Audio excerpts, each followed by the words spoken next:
Class 10 बाल गोविंद भगत। आज तुम लोग को ये कहानी का दूसरा चैप्टर है बाल गोविंद भगत। बाल गोविंद भगत के लेखक हैं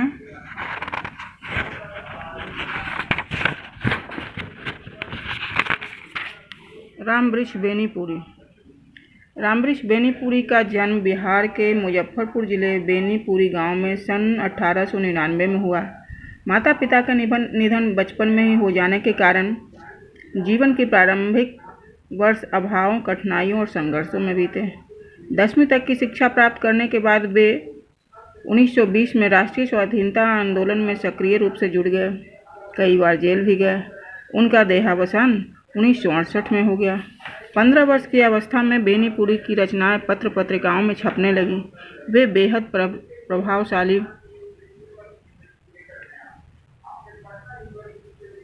प्रभावशाली पत्रकार थे। उन्होंने अनेक दैनिक, साप्ताहिक, मासिक पत्र पत्रिकाओं का संपादन किया, जिसमें तरुण भारत, किसान मित्र, बालक, युग, योगी, जनता, जनवाणी और नई धारा उल्लेखनीय है। गद्य के विविध विधाओं में उनके लेखन की व्यापक प्रतिष्ठा मिली। उनका पूरा साहित्य बेनीपुरी रत्नावली में के 8 खंडों में प्रकाशित है। उनकी रचना यात्रा से महत्वपूर्ण पड़ाव पतितों के देश में उपन्यास है, चिता के फूल कहानी, अम्बपाली नाटक है, माटी की मूर्तें रेखा चित्र है, पैरों में पंख बांधना यात्रा वृत्तांत है, जंजीर और दीवारें ये संस्मरण है। मतलब संस्मरण का मतलब याद, अपनी याद को लिखना। उनकी रचनाओं में स्वाधीनता चेतना, मनुष्य की चिंता और इतिहास के युग अनुरूप व्याख्या है। विशिष्ट शैलीकार होने के कारण उन्हें कलम का जादूगर भी कहा गया है। अगर कोई ऐसा प्रश्न आए कि कलम का जादूगर किसे कहते हैं, ये बहुत महत्वपूर्ण है। कलम का जादूगर किसे कहा गया है, तो वही रामवृक्ष बेनीपुरी का। रामवृक्ष बेनीपुरी बाल गोविंद भगत के रेखा चित्र के माध्यम से लेखक ने एक ऐसा विलक्षण चरित्र का उद्घाटन किया है जो मनुष्यता, लोक संस्कृति और सामूहिक चेतना का प्रतीक है। वेशभूषा या बाह्य अनुष्ठान से कोई सन्यासी नहीं होता। सन्यास का आधार जीवन के मानवीय सरोकार होते हैं। बाल गोविंद भगत इसी आधार पर लेखक को सन्यासी लगते हैं। यह पाठ सामाजिक रूढ़ियों पर भी प्रहार करता है। इस रेखा चित्र को एक विशेषता यह है कि बाल गोविंद भगत के माध्यम से ग्रामीण जीवन का सजीव झांकी देखने को मिलता है। अब यहाँ देखो बाल गोविंद भगत। बाल गोविंद भगत मंझले कद के गोरे चिट्टे आदमी हैं। 60 से ऊपर के होंगे। बाल पक गए, लंबी दाढ़ी, जटाजूट तो नहीं रखते थे, किंतु हमेशा चेहरा सफ़ेद बालों से जगमग किए रहता था। कपड़े बिल्कुल कम पहनते थे। कमर में एक लंगोटी मात्र ही और सिर पर कबीरपंथी की सी कनफटी टोपी। जब जाड़ा आता तो एक काली कमली ऊपर से ओढ़ लेते। मस्तक पर हमेशा चमकता हुआ रामानंदी चंदन। रामानंदी चंदन का मतलब ऐसे करके वो जो 2 उजला और बीच में एक लाल रंग का चंदन रहता है ना, उसे रामानंदी चंदन कहते हैं, जो नाक के एक छोर से भी औरतों के टीके की तरह शुरू होता था। गले में तुलसी के जड़ों की बेडौल माला। तुलसी का माला तो तुम लोग जानते हो, तो तुलसी के जड़ से बना हुआ बेडौल, कुछ तो चिकना बनाकर पहनते हैं ना, लेकिन वो ऐसे ही तुलसी की माला, तुलसी के जड़ को काटे, उसमें पानी में फूलने दे दिए, कल होकर उसमें सुई डाले तो वो माला बन जाता था, सुई में धागा डालकर। ऊपर की तस्वीर से यह माना जाता है कि बाल गोविंद भगत साधु थे। नहीं, बिल्कुल गृहस्थ। उनकी गृहस्थी की तो मुझे याद नहीं। उनके बेटे और पतोहू को मैंने देखा था। थोड़ी खेतीबाड़ी थी, एक अच्छा साफ सुथरा मकान भी था।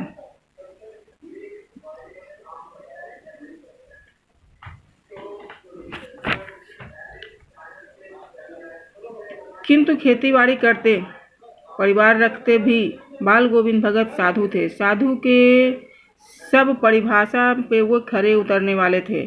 कबीर को साहब मानते थे, उन्हीं के गीतों को गाते थे, उनके आदेशों पर चलते थे, कभी झूठ नहीं बोलते थे, सबसे खरा व्यवहार रखते थे, किसी से भी दो टूक की बात करने में संकोच नहीं करते, न किसी के खामखा झगड़ा मोल लेते थे, किसी भी चीज़ न छूते न बिना छूने व्यवहार में लाते। इस नियम को कभी कभी इतनी बारीकी तक कर लेते कि लोगों को कौतूहल हो जाता, मतलब जानने की इच्छा हो जाती, क्यों ऐसा क्यों।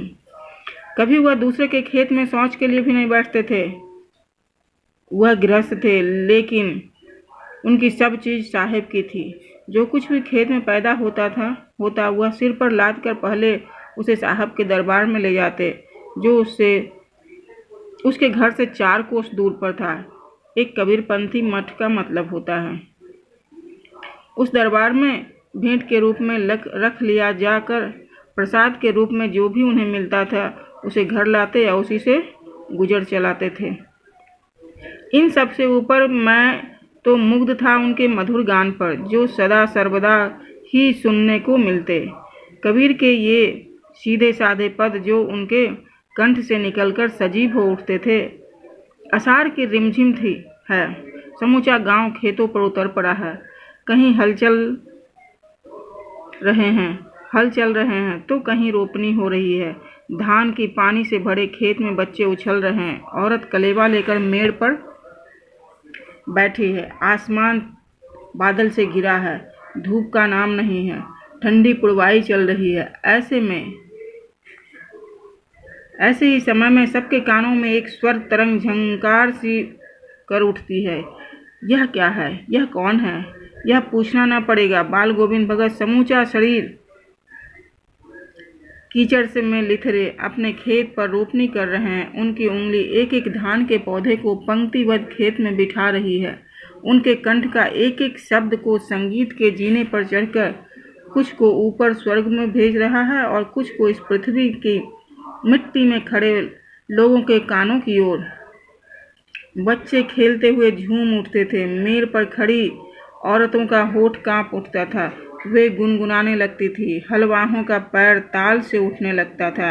रोपनी करने वाले की उंगली एक अजीब क्रम में चलने लगती थी। बाल गोविंद भगत का यह है संगीत का जादू। तो अगर क्वेश्चन आए तो बाल गोविंद भगत के संगीत का क्या जादू था, तो ऐसे हम लोग ये लिखेंगे। आज तुम लोग को ये 2 पेज पढ़ाते हैं और इससे एक एक पेज से 5-5 क्वेश्चन खुद से निकाल कर उसका आंसर लिखना होगा। भादों की वह अंधेरी अधरतिया, अभी थोड़ी ही देर में मूसलाधार वर्षा खत्म हुई।